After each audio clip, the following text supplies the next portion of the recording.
Hello, ladies and gentlemen. Welcome to the Progressive American. I'm your host, Connor Kelly. Today, I'm sitting here with Ronald Gruner. He had a 40-year career as the founder and CEO of three tech companies, and in 2022, he published We the Presidents: How American Presidents Shaped the Last Century.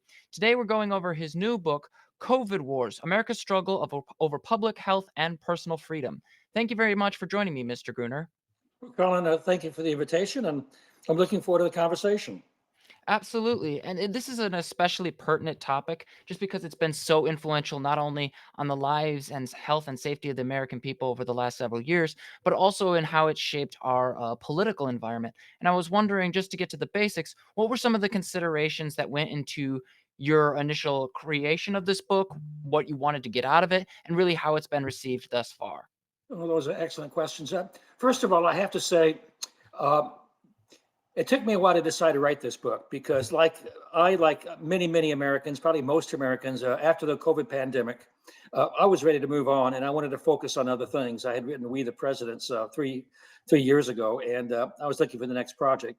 But friends and other associates suggest, really, hopefully, an objective, kind of engineering approach to COVID would be a useful contribution because there's been many books written about COVID, but in my introduction, I described them as largely being accusatory and angry.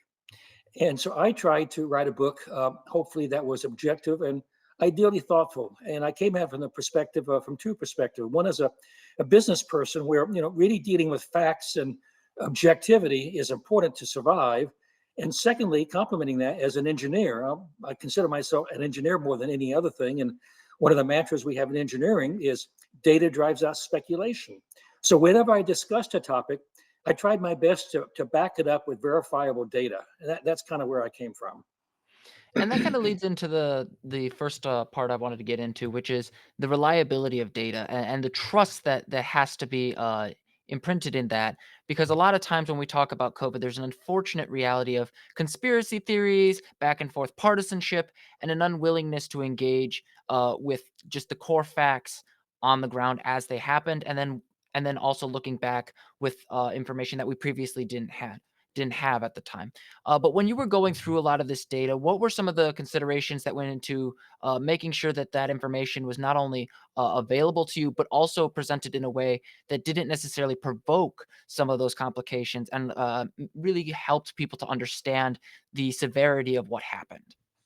Well, as you know, many people questioned COVID as an actual pandemic. They questioned the statistics they heard, and there's a lot of skepticism. So what I tried to do was, when I look for data, look for verifiable data that even the reader could verify if they chose to. So I'll give you a good example. Most of the data is based on the CDC, Centers for Disease Control and Prevention data, and a lot of people are skeptical of that. That's federal data, and it's a big government, and so they question that. But I point out in my book, well, that data comes from the state, and the state gets it from the over 3,000 county health bureaus around the country.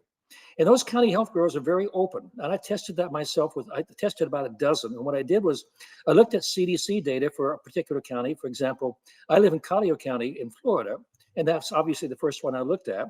And I looked at what is CDC saying about death rates, for example, in February of 2020 in Collier County, and looked at what the CDC said. And then I went back to Collier County, which has a health site, and looked at what they said, and that data was essentially identical.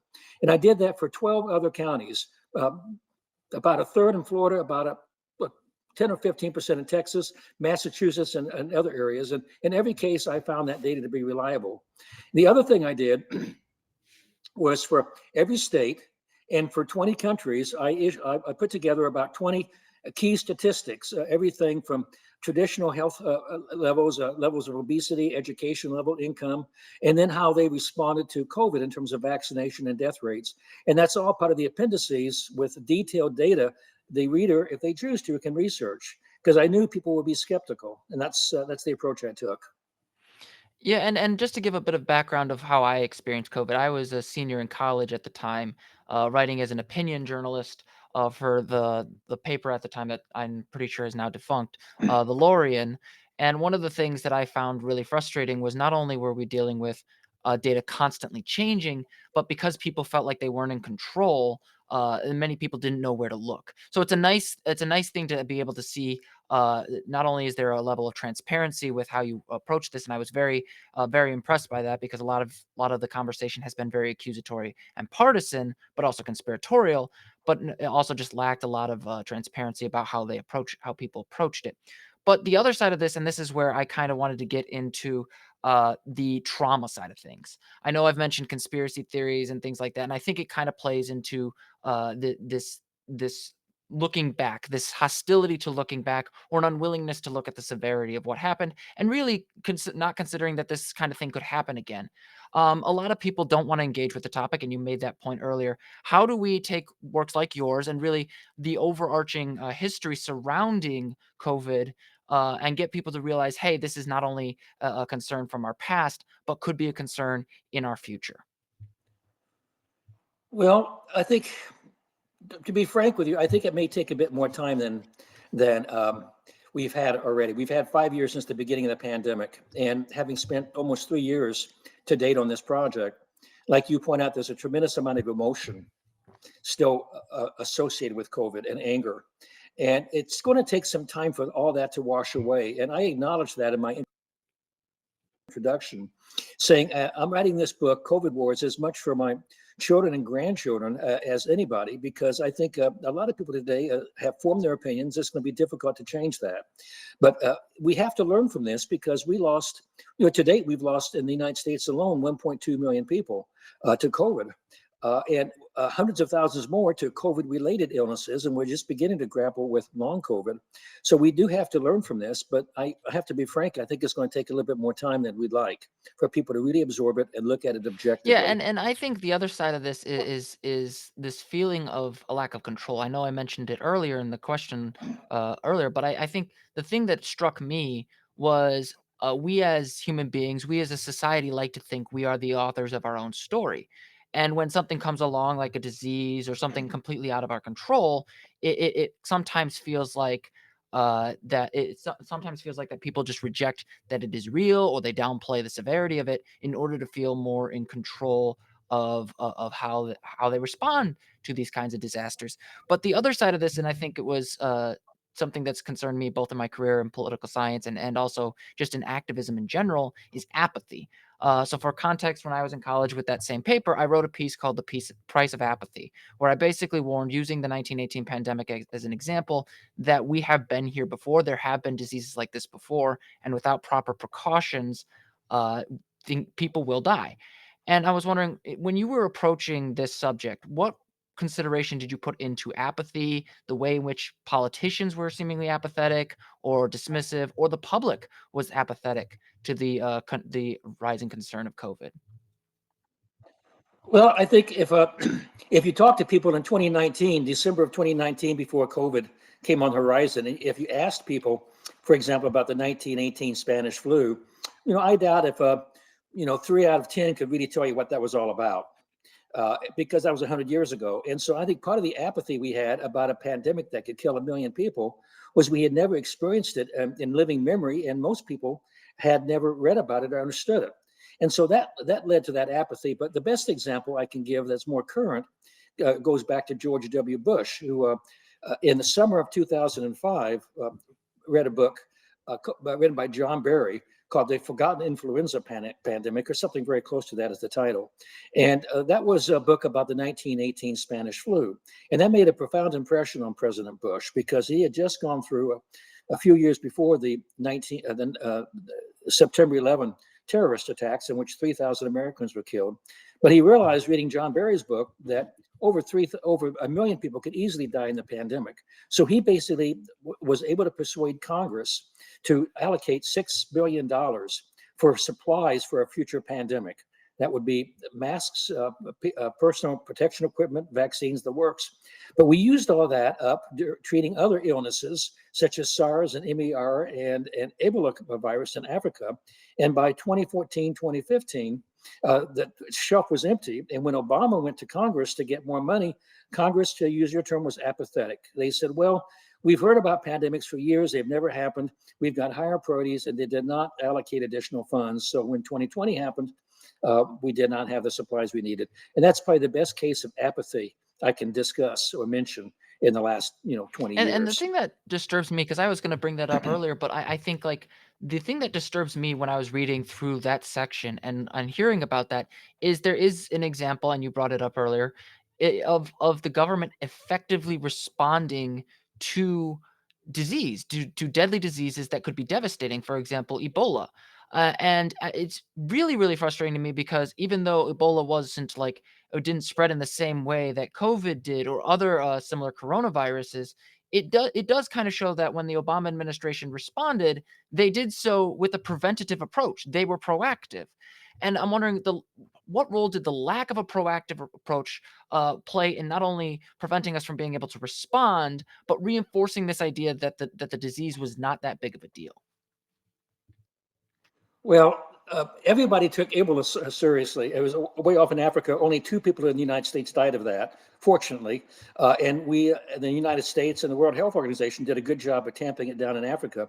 But what happened in the COVID pandemic, starting in January and February of 2020, uh, cable news, for example, social media said it's a political hoax. This is a hoax to undermine President Trump.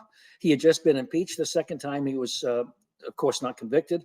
Uh, Other people said, no, it's not that serious. It's not as bad as the flu. So there's all this misinformation floating around, particularly in cable news and frankly, Fox News, about the COVID not being that serious. And that set the stage for many, many people. And they stuck to those beliefs for basically the length of the pandemic. And then, of course, we had the same thing happen when vaccines came out. And that led to what you call apathy because people didn't think it was And serious. I will also know, like, as much as I would love to go into constantly pointing out the Trump administration's responses to the pandemic being, problematic, and I will get into that. I do think it's also worth noting that a lot of Americans, generally speaking, had never experienced something like this, like you noted, and for all intents and purposes, these kinds of diseases are kinda seen as a historical footnote, something that cannot possibly happen to us. And I think that was one of the biggest impediments, at least in my small town experience in Dubuque, where people were actively saying, "Oh, we'll be back in a week," or "Oh, we'll be back. This isn't that big of a deal. It's just the flu." And really, the comparison to the flu, I think, was a really damaging thing because people downplay the severity of the flu. But what role did those kinds of comparisons play in not only reinforcing like fear or a lack of concern, but also the suspicion of government reaction to the disease? Well, it just completely undermined, in many respects, it undermined the government. The comments you made and the information that was flowing out of social media and cable news undermined the government. And of course, the government did that themselves. I mean, President Trump, the World Health Organization declared a worldwide pandemic, COVID pandemic, on March 11, 2020. And 2 days later, on March 13th, President Trump declared a national emergency, COVID emergency. And that was good. And he said, we highly recommend, we urge you to uh, remain at home, social distance, only go out when you need to, and for the next few weeks.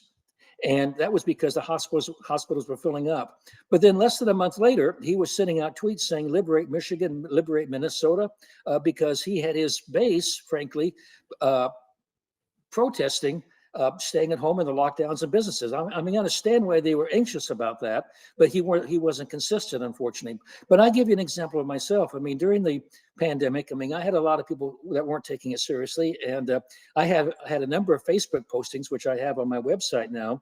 Which one was the end of March, and I talked about this could be serious, and I showed how we had already had 1,000 deaths, and it could increase significantly. I had no idea in April, 70,000 people would die.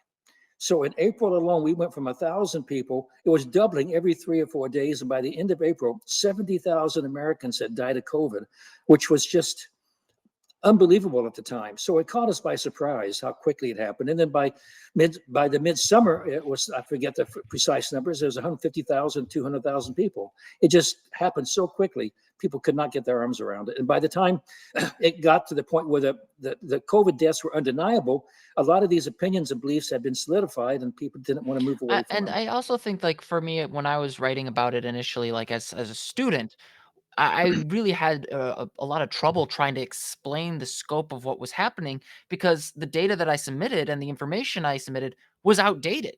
Like, the day after I had submitted my essay about the death count, it was completely outdated because it had risen to such an extent. And I think that's the thing that really terrified me when I was looking at this is it wasn't just the historical context of the 1918 pandemic. It wasn't just that there was this an unwillingness to consider that this might be a life-threatening catastrophe for the American people and the world over, but there was just the speed and scale of what was happening and being unable to communicate that. And I think the 1918 pandemic is a perfect example of that because there were anti mask leagues as well. What were some of the lessons from the 1918 pandemic that you personally think we missed or downright ignored? Well, the pandemic, the 1918 pandemic, in many respects, was similar. It came upon the country very, very quickly. It was a handful of cases in the spring of 1918 in Kansas, and by September, tens of thousands of people were dying a week in the United States. So that came upon the country very quickly. But the country, like the United States, divided very quickly also by politics and just by how they perceive the pandemic. And I'll give you two brief examples. In September, the United States government uh, was promoting Liberty Bond parades and drives to sell bonds to pay for the war debt. And so cities had to decide what they wanted to do. This was in the beginning of the pandemic, the Spanish flu pandemic, September. So Philadelphia chose to have a parade. They had a major parade. 200,000 people participated in mid-September. But just down 200 miles, 300 miles to the west, St. Louis chose not to. The public health people said, we think it's too dangerous. We should not do it. We're not going to hold it. And the differences in death rates in the first half between September and December of St. Louis and Philadelphia were profound. As I recall the numbers, in those 4 months, Philadelphia had 14,000 flu deaths, 14,000 in that city alone. St. Louis had 3,000. And that was a very clear example of the difference in public health policies and how that affected death rates. We had large differences during the COVID pandemic. They weren't that large because we had better medicine for treating the cases, even the ones that got very serious without vaccines, but it still was quite large. One other quick example is, of course, people in the United States during the pandemic were hesitant to use masks, social distancing. Some were. Obviously, closing schools and businesses had a catastrophic effect in many respects. But the same thing happened in the Spanish flu. As a matter of fact, although in some cities were mandated to wear masks, men would wear masks, but they would poke a hole in the mask so they could smoke a cigar as a way of protesting. And so you had many of the same things even back in And I 1918. remember reading about some of these things because I was lucky enough to be sort of mentored by Dr. Anderson Bricker at Loras College about much of this and the Center for Dubuque History. So that was kind of a little bit of background. I wasn't particularly focused on immunology or anything like that. So I'm not an expert. If anybody who watches this after the interview tries to argue otherwise, I'm not portraying myself in any way, shape, or form as an expert. I'm more an interviewer. But the other side of this, and this is where I get frustrated both as a student of political science and somebody who focuses on history as well, is when we talk about the 1918 pandemic, people think of it as something in the past, something that's far away from us. But relatively speaking, 100 years is yesterday. And I think one of the things that I've tried to emphasize in talking about these comparisons is emphasizing the recency of it. And I was wondering, have you had any issues with people trying to downplay your examples of the 1918 pandemic? Have you had to go back and forth with people on this issue, or have been people mostly receptive? Well, I think of the 1918 pandemic because all the emotions washed away. Yeah, I think people don't question that it happened. It was real. It killed as many people as died. So I think people look at that fairly objectively, as opposed to the current pandemic. But I write about in my book the London Plague of 1665. I mean, that was much longer ago, but they went through some of the same things we went through with the COVID pandemic and the 1918 Spanish flu. Much of the population in London questioned how serious the disease was, continued their business, continued going out, and many of those people died. So there was skepticism. about the plague in London even back then. And I also think the other side of this is the element of social media. I mean, we're using social media right now on a show called The Progressive American. So it's not like I am immune to some of the influences that we're talking about here. But I do think there's another side of this, and that is the role of social media actors who actively have a financial benefit by downplaying or reinforcing the fears that people have about government control. And to be clear, people should be skeptical of their government when they have reason to be. But I think one of the things that startles me is people seem adversely, firmly opposed to the idea of any sort of precautions to prevent this from happening again. And with all this social media propaganda, with this denialism, I'm gravely worried that if something like this happens again, we will just downplay it or ignore it. And I'm wondering, what can we do to prevent that? Can we pull people out of that conspiratorial thinking? And more importantly, what steps can we take to make sure that we don't lose as many Americans to another disease like we lost with COVID? Well, somehow we have to get the economics out of the situation. In social media, there's thousands and thousands of people on social media, and everything from blogs to podcasts to Substack, etc. And I have a Substack, and I have to say, I watch my let's call it my ratings and my participation right now. My Substack is free, and as I tell uh, my subscribers, it always will be. But people that are on social media that need to make a living on social media and that have millions of viewers, they're very, very conscious of how their audience is reacting. And it's only natural, unfortunately, that they adjust their message to attract and motivate their audience. And the economics are on the wrong way in that.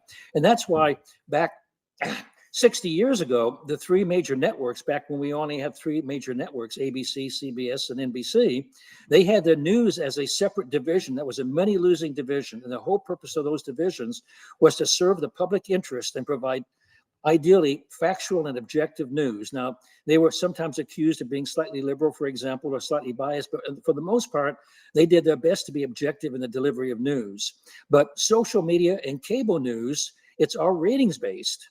And so they're doing everything they can to keep those ratings up and build their audience size. And we saw with the lawsuit and the settlement against Fox News on uh, the January 6th conspiracy theories that they paid out almost $800 million for spreading disinformation about that election and telling their viewers what their viewers wanted to know as opposed to what the facts were. And that cost them $800 million already. And there's more lawsuits coming. So it's a huge temptation to tell the audience what they want to hear, particularly if the audience is paying to hear what you're saying. And that's something that's really frustrating me because, like, obviously I've kind of joked a bit about, the name of the show and the kind of perspective I take here. I don't deny that I'm a progressive. But the thing is, all commentary channels, at least ones that hopefully focus on honesty and accuracy, depend upon good news, good information, and accurate data. And what's I've been writing about and raising concern about is the destruction of local media, the destruction of standard news that does like hard hitting journalism that actually informs the people with the things they don't want to hear. And I'm wondering, when you were going through some of your research, did you at all look at like how the destruction of local media or the attempt to invalidate mainstream news contributed to conspiracy theories around COVID, or was that something that was a little distinct? Well, Connor, I have to disagree with you a little bit in that I don't think to be successful in social media, you have to give out accurate information. I mean, let's talk about Alex Jones and InfoWars. For years, he spread disinformation about the Sandy Hook murder massacre in Connecticut. And he built a large audience believing that. And I don't know whether he believed it or not himself. I can't imagine he'd believe that. He's an intelligent person, but that was a message he wanted to convey to his audience, and millions of people believed it, and he said it for years. Now he's got $1 billion lawsuit judgment against him because of that. But I think there's a lot of people that could give a hoot about what's accurate and what's true. They just want to say what motivates the To audience. clarify here, and I worded that improperly. When I say depend, I mean the quality of the podcast, the quality of the information provides depends upon good information from the media. Because like if you have just all propaganda, all partisanship, that goes away. But that's my fault for raising the question a little differently. But to get back to Okay. the destruction of media, people like Alex Jones, people like Candace Owens, people like RFK Jr., they really depend upon being able to lie, just like you said. And I think what I've been really, really worried about is with the invalidation of media, the news, mainstream newspapers, and news channels. It seems like there's more and more of a way for people to say, "Hey, they're only calling me out because I'm telling the truth. Get all your truth from me." Has that been a problem on your side of things when you're trying to warn people about, like, not only what COVID was like, but also how it impacts us going forward? No, I can't say it has been an issue because, first of all, I've only announced the book on March 11th, so it's been a little bit more than a month. So I'm just getting into the whole aspect of that.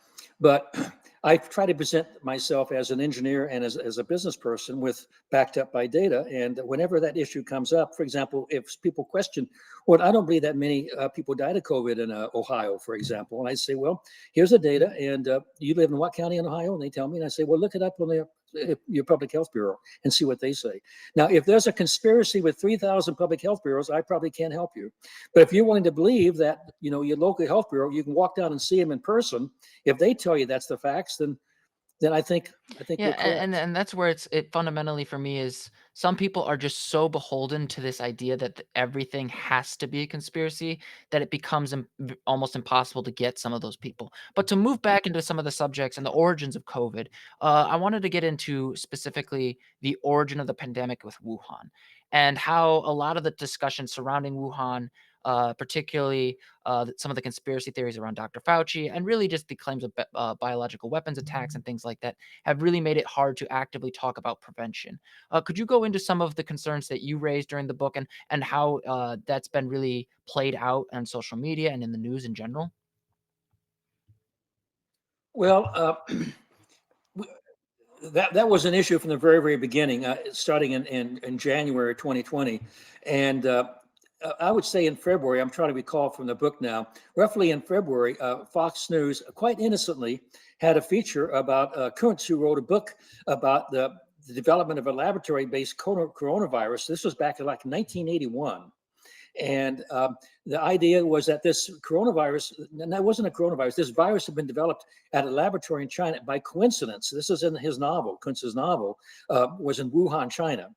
And it escaped out of the lab and escaped to the world and killed millions of people. And they had a feature on that, which was just saying in a kind of a interesting anecdote. And they said they presented it very honestly and in a kind of an amusing way. That kind of got caught on, and that's kind of the beginning of the lab theory. And then that spread, that initial idea spread into, well, maybe it did happen. And it went on and on. Now, what I will say, one of the most common questions I'm asked is, do you know, or where do you think the virus came from? And I have to say, I don't know, and I'm not sure anybody does know. Now, Congress has had nearly 4 years of congressional investigations, one run by the Democrats, one run by the Republicans, deep, intensive investigations. And neither one were able to come to a conclusion of where it came from. The Republicans looked very, very hard for that, and they were the second investigation to be conducted. And in their what was a 195-page report, they simply said, "We don't know, but we know it wasn't a conspiracy theory; it's a possibility." Now, the way I looked at it, the way I presented that in the book, Connor, is I looked at it kind of as an engineer. We had a number of intelligence agencies said it's possible, perhaps even likely, it came from a laboratory, and almost an equal number saying we're not sure it did. It looks like it was not human developed. So what I looked at was statistically. I just go on just for a You're second. good. In China, there are 39,000 what we call wet labs. These are labs that sell fresh meat, even live animals that are slaughtered in front of the customer so the customer knows it's fresh meat. And these are obscure kinds of meats from Western standards, snakes, civet cats, and things like that. About 39,000 in China. In Wuhan, China, the largest and most secure virus research lab was in Wuhan, China. And so the two theories about where that virus came from was it leaked out of the lab or it was somehow found in the wet market because an animal there had the coronavirus and it started there. But if you look at the probability of the virus coming out of the lab in the same city 7 miles away, coming out of a wet market rather, 7 miles away from the wet lab, from the laboratory, which was doing research, it seems almost impossible. 39,000 and only one, which happened to be next to the laboratory, is where it came from in the wet lab. That seems improbable, but I don't know. I will point out one other thing. It took on the SARS virus going back to 2005, early before that, it took us 15 years to find where the virus actually came from. That was from bats in a cave deep in China. So we may well find where this virus came from, but it may not be in the next few years. It may take And a that's while. where I kind of want to wrap it up a little bit, but because it's really important for people to say, I don't know. I have been kind of harping on this a lot in both in my public and private life, that a lot of times when people have a question, especially in a politically charged atmosphere, they just want to have an answer. They don't really care whether or not it's accurate or not. So first of all, I'd like to thank you for saying, I don't know for certain. Here are my thoughts on that, because it really is, Yeah. it really does need to be said more often, because I personally don't know. I've never been there. I don't have the resources to confirm it. But That's a good point because so many people have such strong opinions. And so being able to say, I don't know, I yeah, think is very healthy. and I I will just agree with say, you. for anybody who's listening, regardless of where you stand on the issue of where the virus originated, I think it's important to take a step back and admit that there's probably a lot of information that we are still trying to find, not because there's a conspiracy theory, but because gathering information is a form of labor. It takes time and energy. And Mr. Gruner here has spent a lot of time focusing on that very labor. But to wrap up, I just want to ask, when it comes to how we will look on your work and other work surrounding COVID in the future, what do you hope future historians use your work for? How do you hope they will perceive it? And more importantly, how do you think this will help other people prepare for the next pandemic? Well, ideally, 100 years from now, this is very egocentric and presumptuous and pretentious. Okay. But ideally, 100 years from now, my book, and perhaps others, hopefully others, will be picked up by historians and medical research and look at that and say, this is a good overview of what happened to those poor people in 2020 through 2023. It really discusses the aspects about how the economy was affected, how society was affected, how school kids were affected, COVID death rates, and then all the things surrounding that, like the conspiracy theories we just talked about. And so maybe they can, hopefully they can learn from that and see what we went through and help avoid going through similar things when it will happen again, and pandemics will happen. So that was why I wrote the book. I didn't really, and it's kind of crazy, I didn't necessarily write it for this generation. I say that in the introduction. I wrote it for future generations to learn from, because we really didn't learn from the Spanish flu. Very similar, but we didn't, it wasn't in the national conscience. And perhaps this one will be. Well,